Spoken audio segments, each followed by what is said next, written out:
Praise the Lord. Hallelujah. Hallelujah. Hallelujah. Praise the Lord. Lord, send your Holy Spirit on me and all this fellowship. Make us enlightened.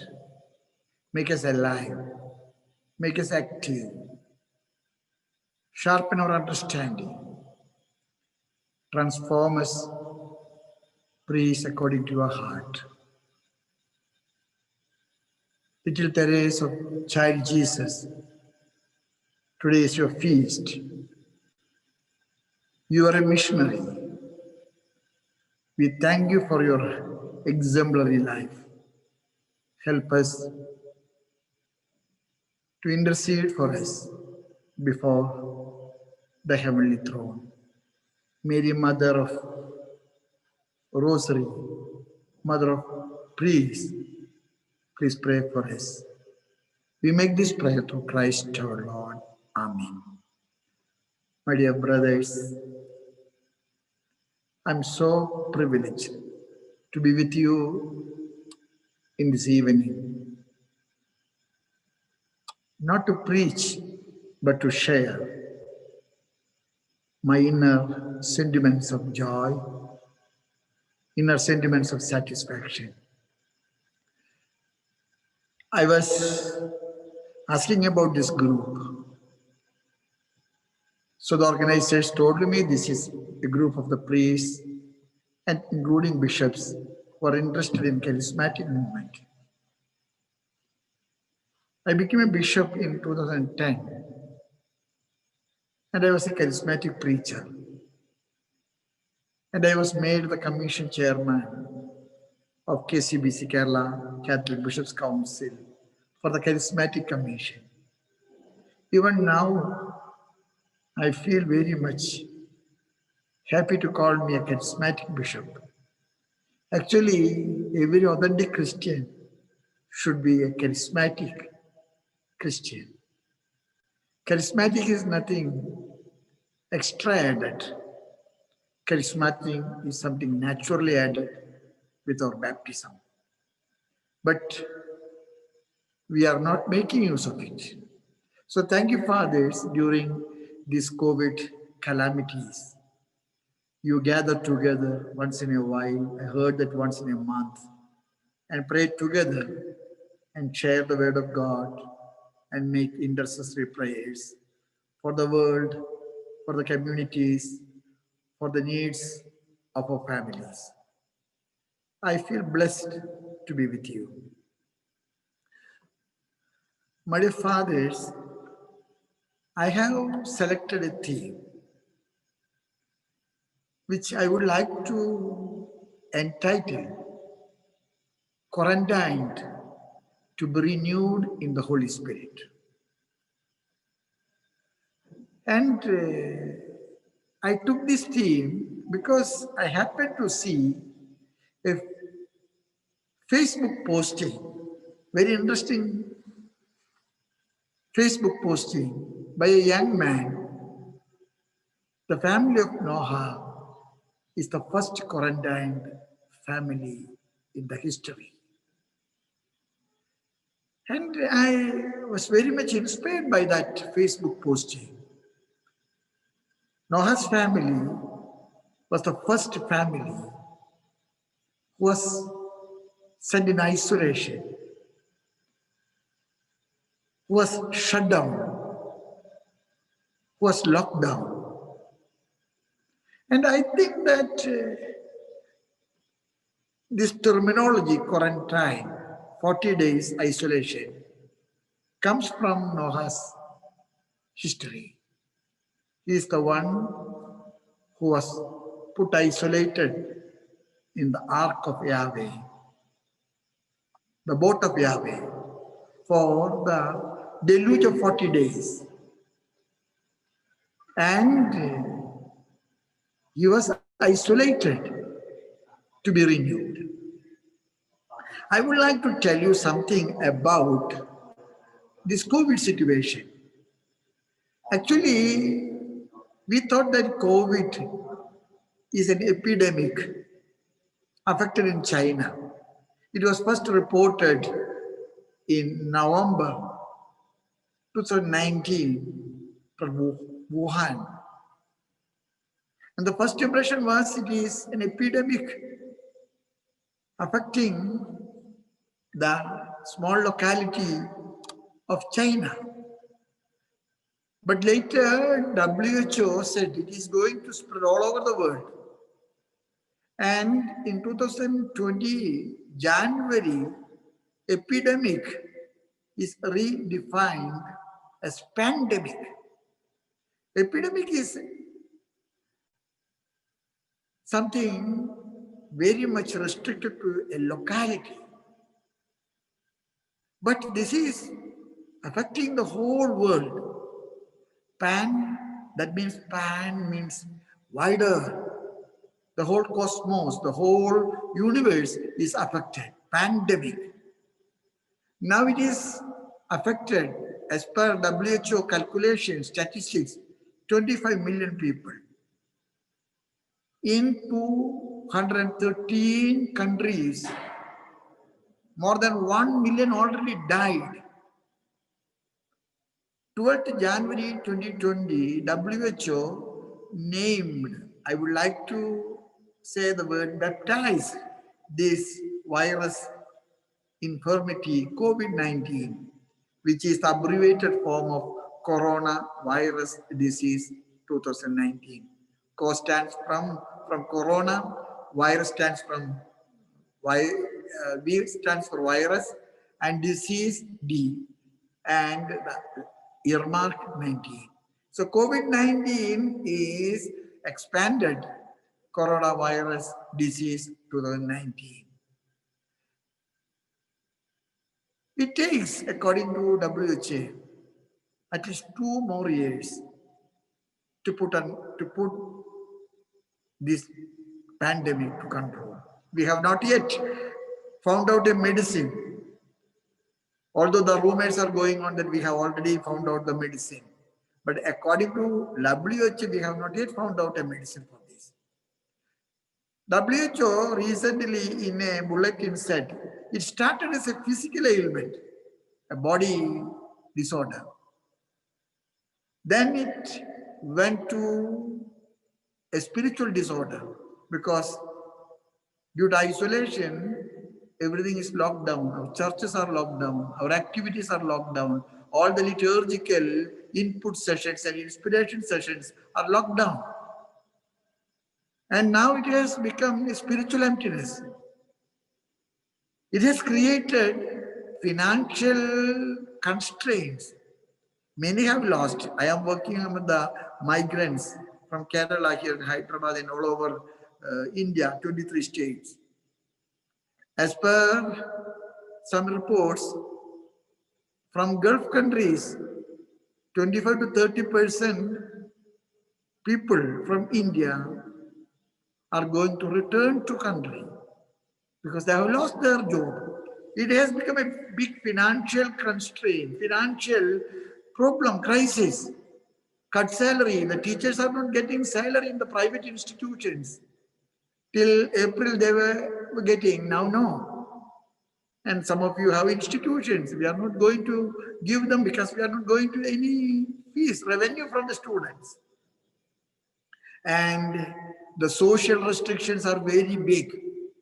We are not able to celebrate feast of the churches. Even Holy Week was not celebrated. The marriage is very much minimized. The funeral is very much on low-key. Nobody is permitted to come. So I think that it is not a physical ailment. It has become even a psychological ailment. If I say correct, 8 priests in this country, in different dioceses, have already committed suicide.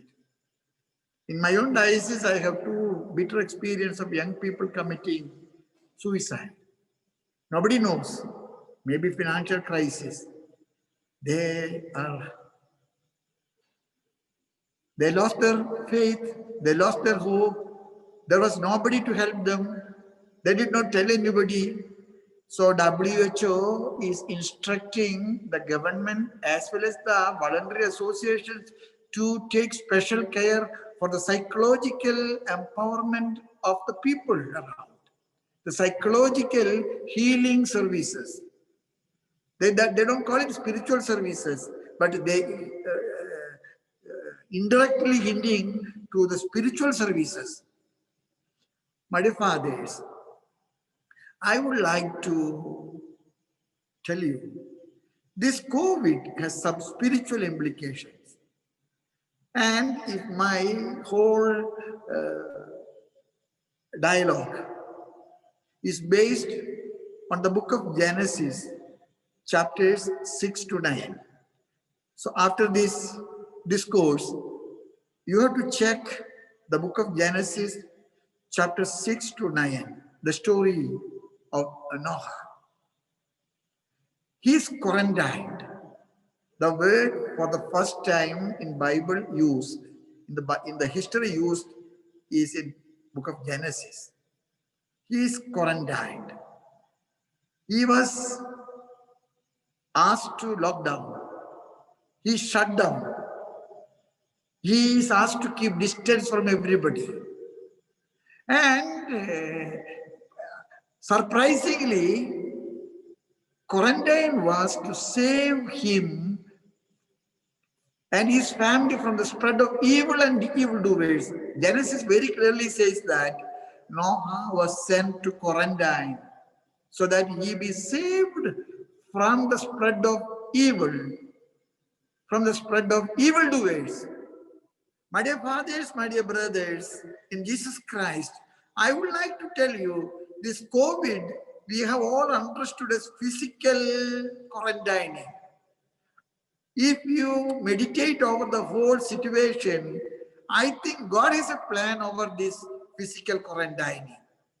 This quarantining is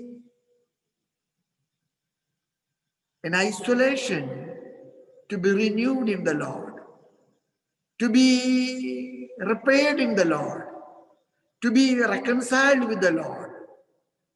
And I was reading the book of Genesis chapter 6 to 9. Why did God decide to destroy the whole universe? Why did? This is a fundamental question. Even people are asking, no, we thought that this COVID will be get over with 3 months, 6 months. Now already 1 year is over. 1 year is going to be over. We have reached nowhere. Why God is punishing so much?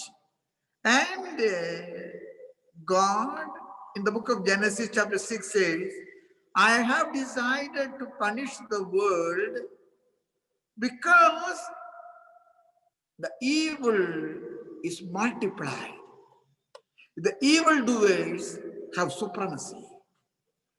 And if you read the book of Genesis, there are 3 evil which spread all over the universe. God got fed up with the creatures, especially with man. And what are the disorders found out by God during the time of Noah?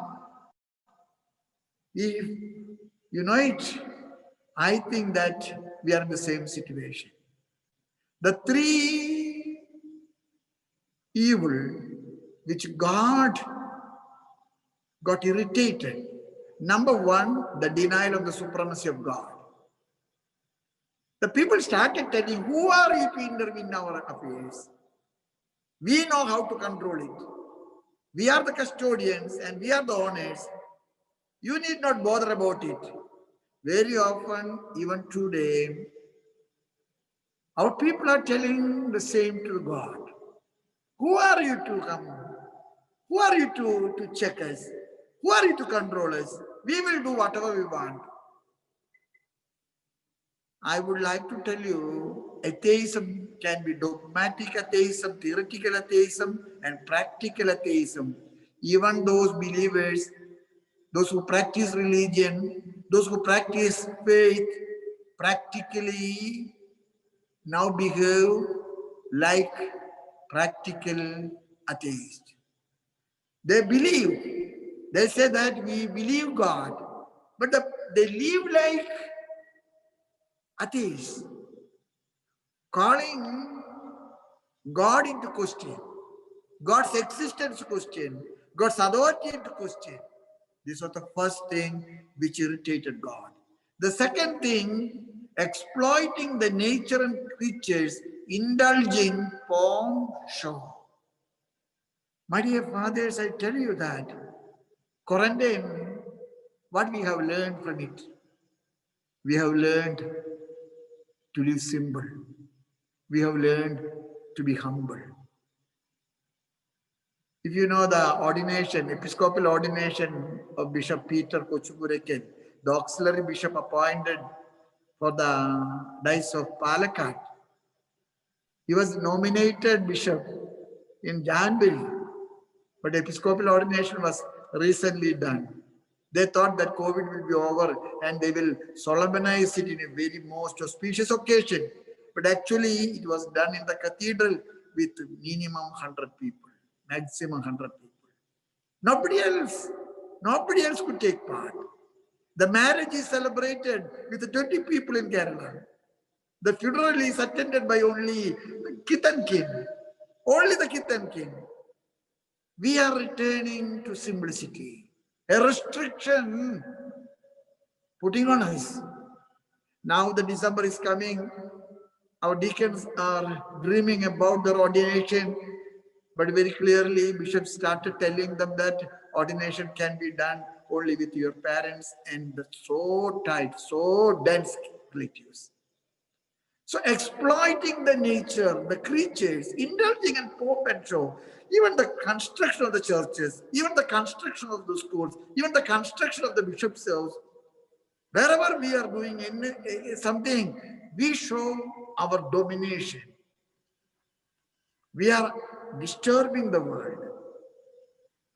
Laudato Si, one of the best encyclicals of the Pope Francis, speaks about protecting the nature. We are the custodians of the nature. Even in our eating habits, people are getting sick by overeating, especially our priestly group. We eat sufficiently good, but very often we eat in abundance. Overeating making us sick. And most of us are non-vegetarians. We like to eat fish, meat, and everything. Everything. Killing the creatures. And thirdly, man started to indulge sexual sins. Sexual sins. If you read the book of Noah, the Genesis chapter 6 to 9, they started to question sexuality. Sexuality is not the private property of man. Sexuality is a gift given to the man and woman to collaborate with God, to cooperate with God. And if you misuse the sex, you are collapsing the family. Now the number of the percentage of divorce is very big. The percentage of living together, the percentage of homosexuals, the percentage of child abuse. My dear fathers, as it is public, I don't want to tell you. We have to check. We have to check our purity. We are disturbing and destroying the family. Sex is counted to be a pleasure equipment. True, sex is a joy. It is a happiness. God has given it with a lot of emotional accessories. But you shall not misuse it. Why did God send fire from heaven to burn the whole Sodom and Gomorrah? Now it is the Dead Sea because of the sexual sins of human race. My dear fathers, I would like to come another interesting fact. Noah was asked to take up the mission on behalf of God. He was asked to make an ark. a boat. And if you check, again reading these chapters, these 3 chapters, you will see Noah was asked to build the ark of Noah on 3 principles. On 3 principles.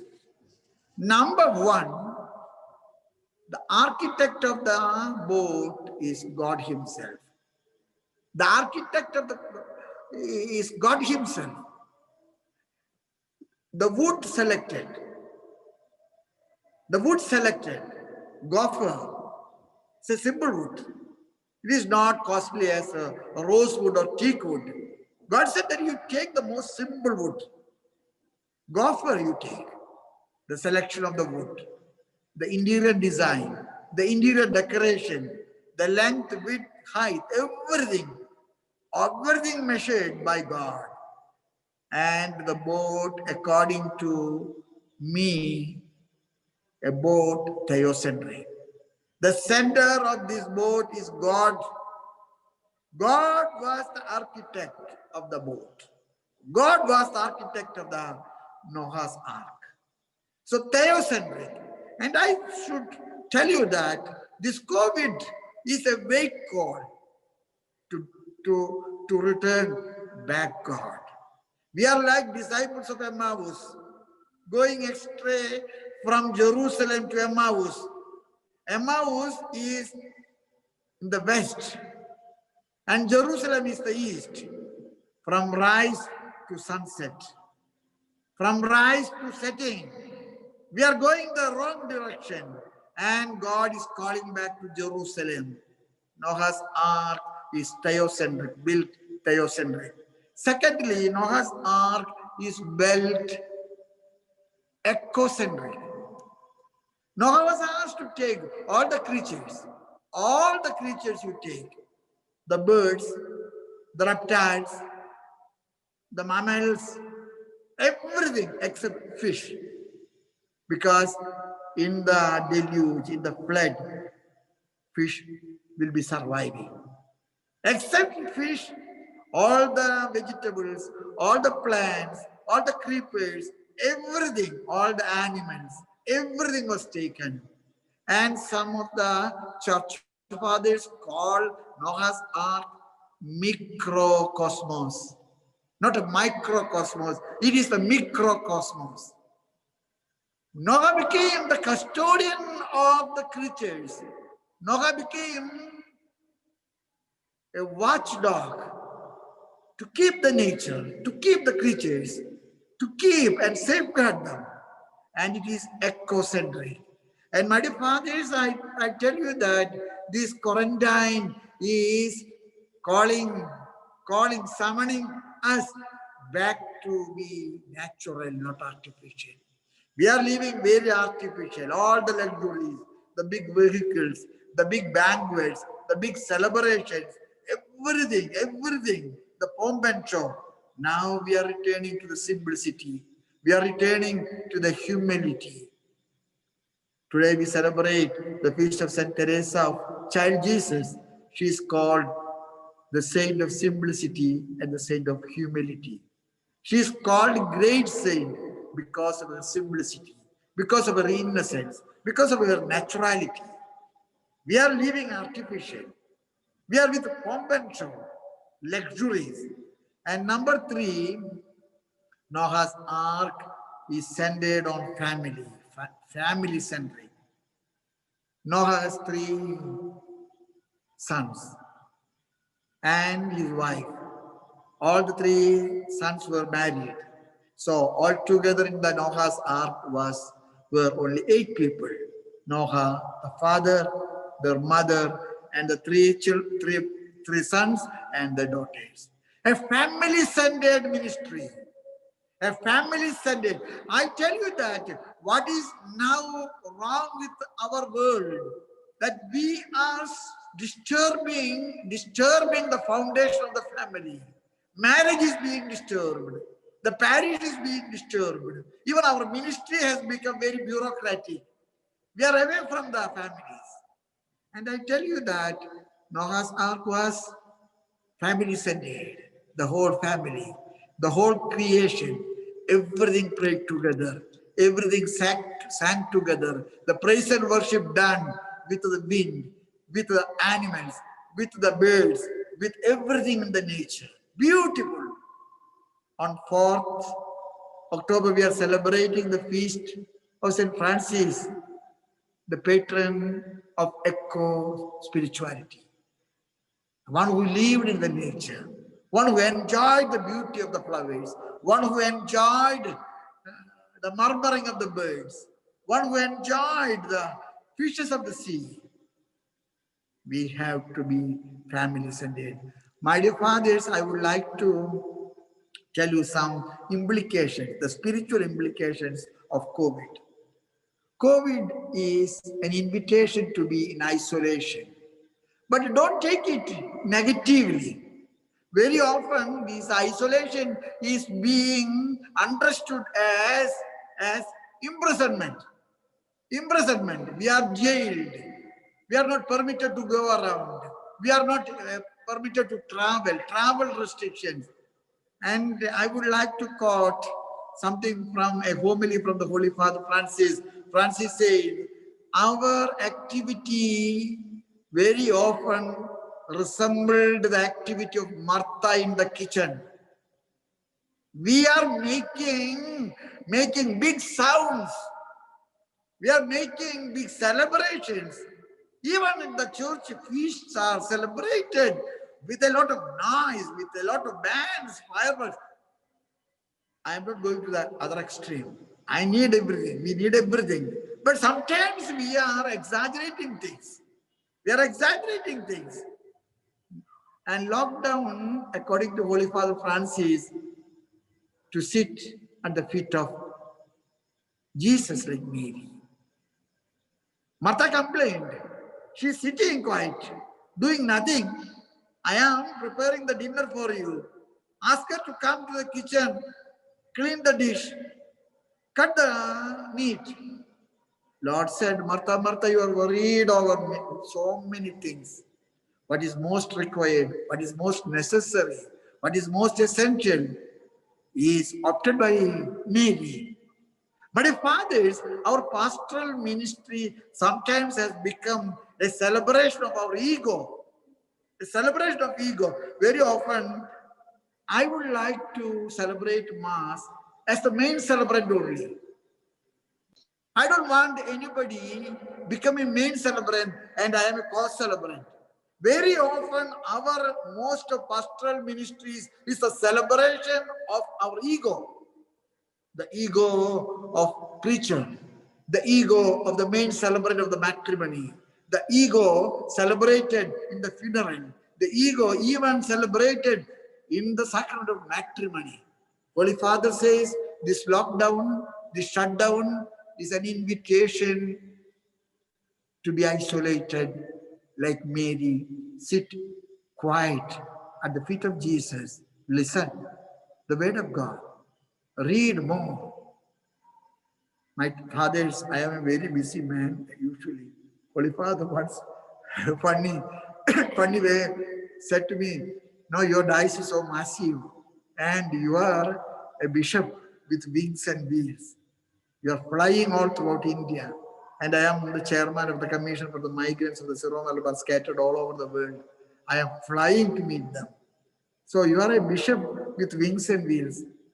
And I think that most of our fathers are people with wings and wheels.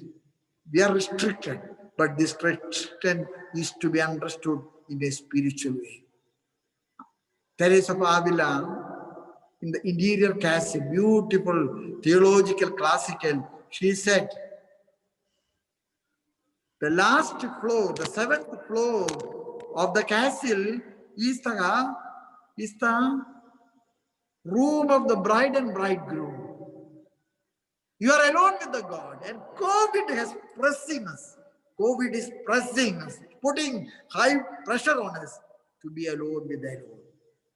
Now, my dear fathers, this busy schedule of our life, we are distancing from our busy schedules and appointments. We are very much restricted to our presbytery. We are very much restricted to our local house. Even our travels are restricted. Our schools are closed down. Sometimes we remain without ministry, without any work, without any engagement. I tell you, this is a distancing from the overload. God is inviting those who are overloaded, please come to me and offload your overload.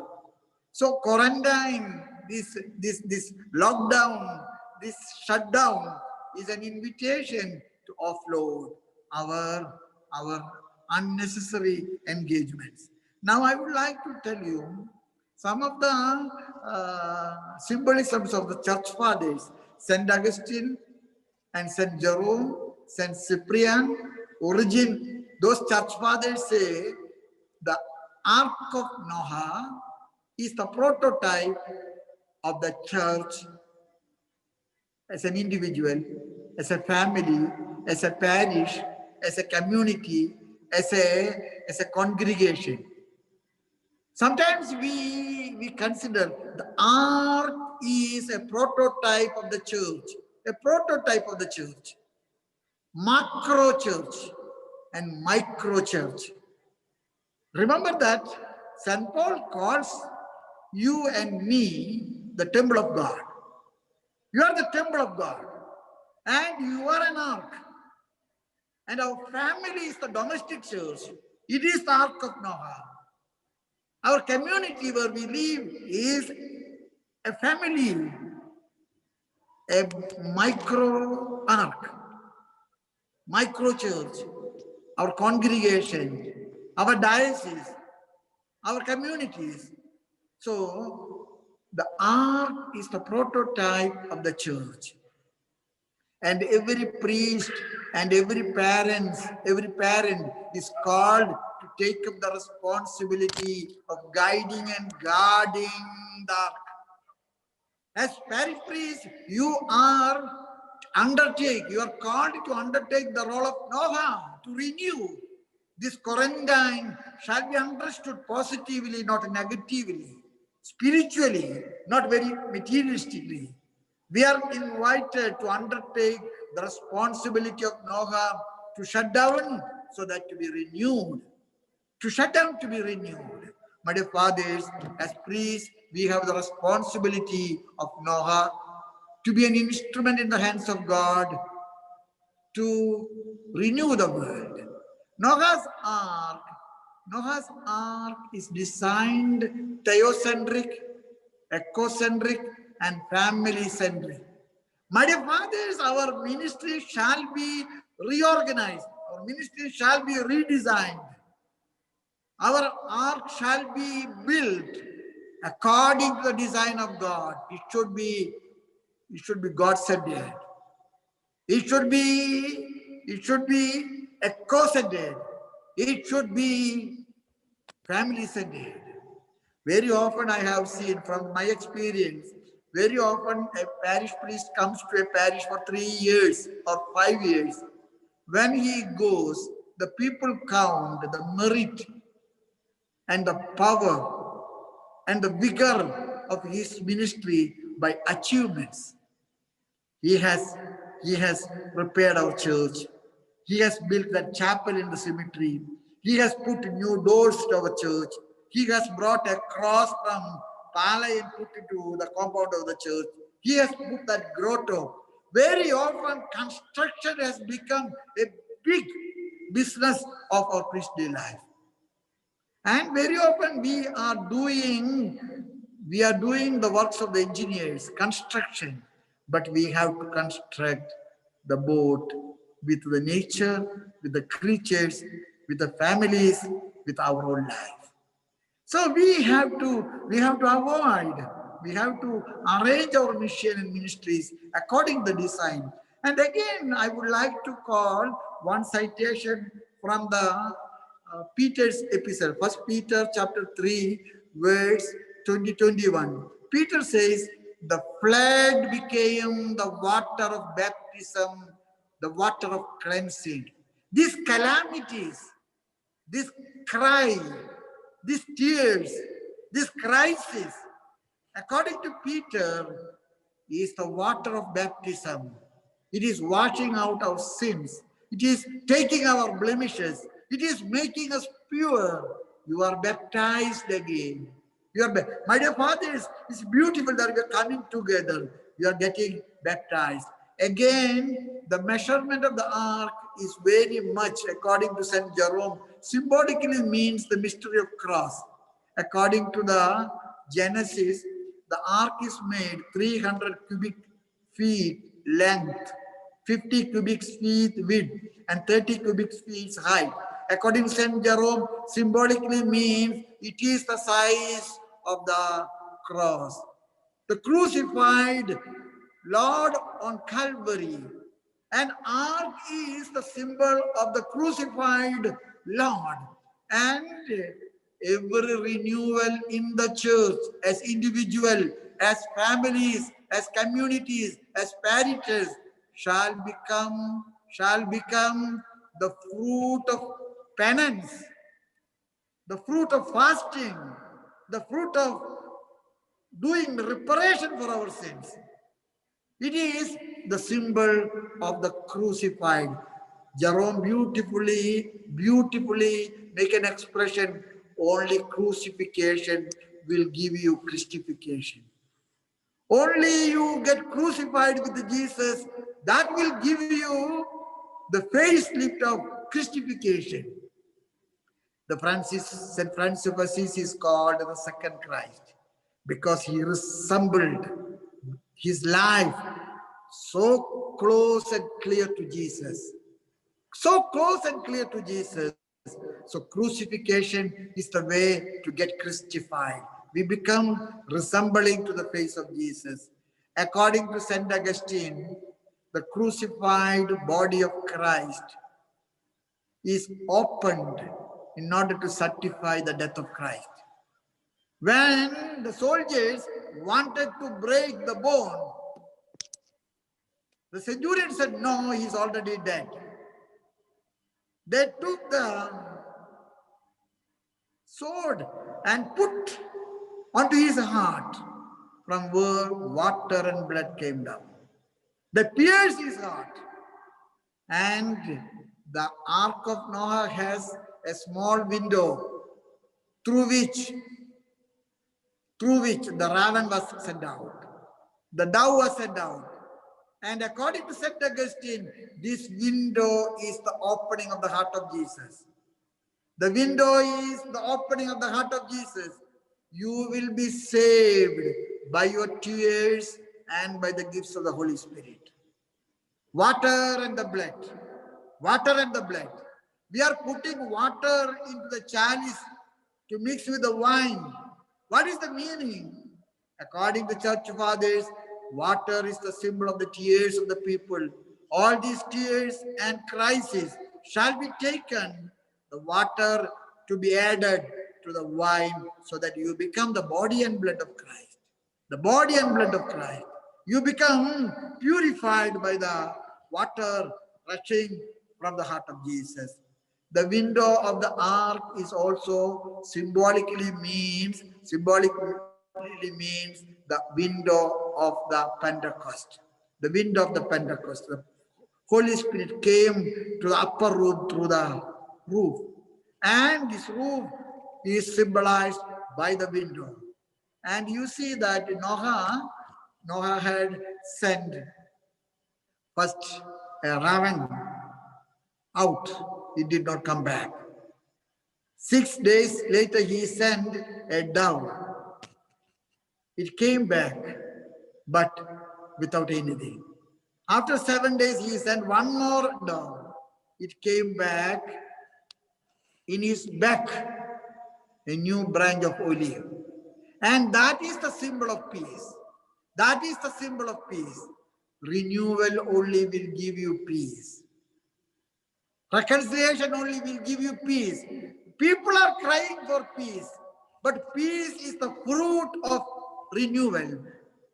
Peace is the fruit of reconciliation. Unless and until you get reconciled with God, reconciled with your enemies, until and unless you take an extra mile of reconciliation, you are not going to be renewed. You are not going to be rewarded with peace.